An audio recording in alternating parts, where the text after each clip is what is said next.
Şunun ben çok ki manzarada. İnanmında 3 tane partizan gidip dengiz edeceğim. Sizin mi dedin?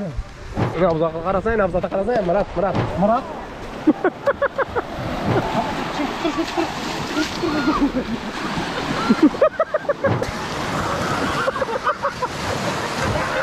Bunu?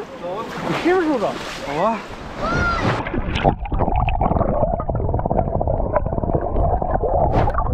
Taptın mı kımı bir zatla? Hadi. Ma bak hani.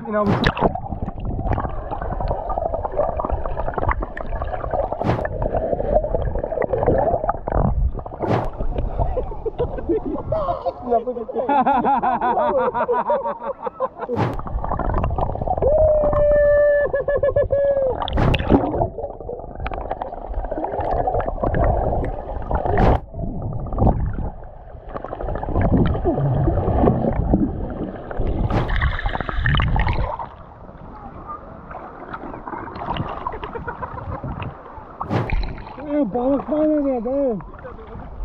Balıklar. Beni gömünle. Niye de gömeceksin? Şöyle. Niye de? Karnımdan başıydı ha. Karnımdan başıydı. Kımıldama. Kımıldama.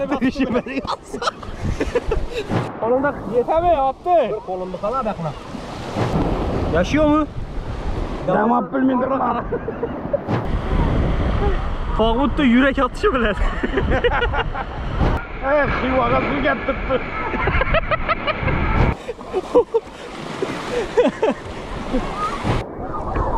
Fazla Skymake.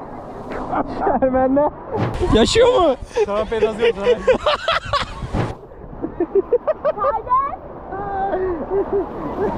Vay. Su açtık, hez ettik. Demimizi aldık. Yandık. Başka gap yok. Yolunu tap. Küydük. Piştik. Bunu da ölçersen de şöyle bir zapraf getmezdik.